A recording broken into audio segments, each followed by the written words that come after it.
Well, I think that, in terms of value of understanding the nervous system and where it can be steered, it's absolutely clear that the nervous system can change in response to experience.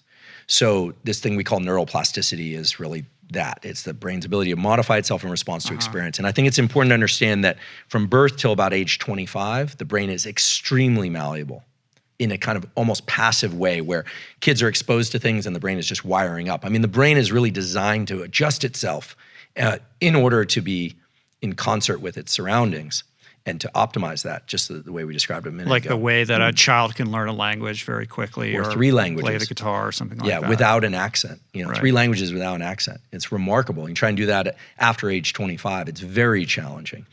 And so the brain is basically designed to be customized in the early part of life and then to implement those algorithms and that circuitry for the rest of its life. And so the brain can change in adulthood, and it can change provided that there's an emphasis on some perceptual event. So in other words, if you want to change your brain as an adult, let's say you want to be less anxious, you want to learn a new language, you want to be more functional in some way, presumably.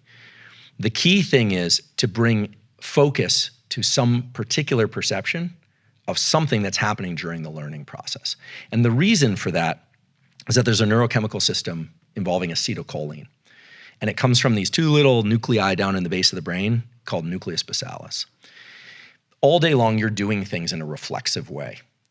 But when you do something and you think about it very intensely, acetylcholine is released from basalis at the precise neurons that were involved in that behavior, and it marks those for change during sleep or during deep rest later.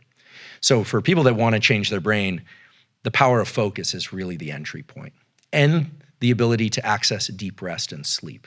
Because most people don't realize this, but neuroplasticity is triggered by intense focus.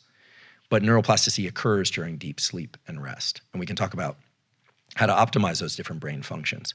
One of the things that's really important also to think about how the brain works in terms of plasticity and all this stuff is what the brain really wants to do is also pass as much of what it does off to reflexive behavior as possible. So, so when we're talking about focus, I think it can get a little bit vague, but it might be useful to think about like what exactly is focus and what triggers plasticity. So the brain loves to be able to just do things, pick up coffee cups and drink and walk and talk and do things and not put much energy into it.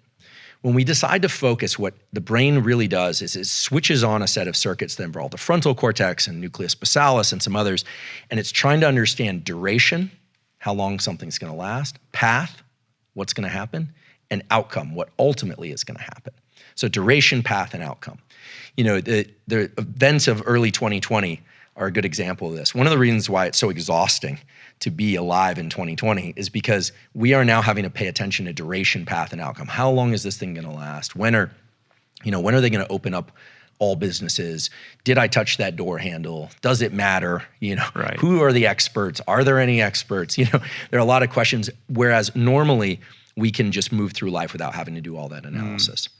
So if it's a simple example like trying to learn a new language or a new motor skill or a new way of conceptualizing something, maybe somebody's in a therapeutic process and they're trying to work through a trauma or something like that, duration, path, and outcome is built into the network. So the brain, we can do that very easily, but it takes work.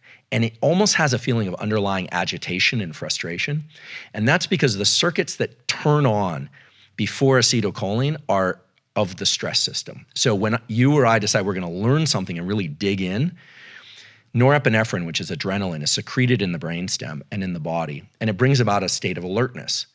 Then our attention, which is mostly a diffuse light, is brought to a particular duration, path, and outcome analysis. This would be thinking about what somebody is saying. What are they really trying to say? A hard passage of reading, a hard set of math problems, a challenging physical workout. When you do that, these 2 systems have to work very hard, and the adult brain doesn't really want to change the algorithms it learned in childhood. But if you do those 2 things, you have alertness and focus. The acetylcholine and the norepinephrine converge to mark those synapses for change. And so the way to think about neuroplasticity if one wants to change their brain is bring about the most intense concentration you can to something, and then later bring about the least amount of concentration to that thing. So I'll talk about that in a second, but There were some studies that were done at Stanford by a guy named Eric Knudsen that showed that plasticity in the adult brain, any age, can be as robust as it is in childhood, as fast and as dramatic. Wow. Provided the focus is there, and it's all contingent on this acetylcholine molecule coming from nucleus basalis. So you say, well, how do you do that? How do you get it, you know? Exactly. Well, I've got friends that chew Nicorette thinking that's gonna get them there because Nicorette is a nicotinic acetylcholine agonist, but that's gonna globally increase acetylcholine. So I always tell them that's not the right approach. The right approach is to bring as much focus to a behavior or to a thought or to an action pattern. And there has to be a sense of urgency. So what Knudsen lab showed, and another lab at UCSF, Mike Merzenich lab showed, is that if there's a serious contingency, like in order to get your ration of food each day, you have to learn this thing, the degree of plasticity is remarkable. Right. But if there isn't an incentive, it just isn't gonna happen.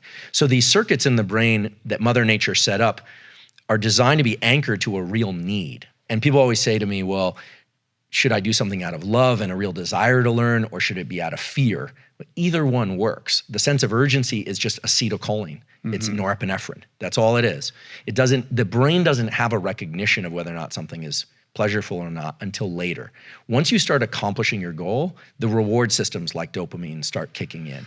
But I think if people are interested in modifying their brain for the better, at least some, top contour understanding of how urgency and focus must converge for that to happen can be useful, because I think there's a lot of attention paid to whether or not something feels like flow, or whether or not it's what I call highly desirable states, or whether or not you can eat a plant out of the ground that will magically put your brain into a state of plasticity. And the answer is yes, such plants exist, but what's missing is the focus component. If that work is not done with a particular end goal in mind, you'll get plasticity, but you'll get plasticity in a kind of across the board. It's like learning a little bit of 9 languages all at once is not gonna make you speak coherently in any one of them. So focus is the key.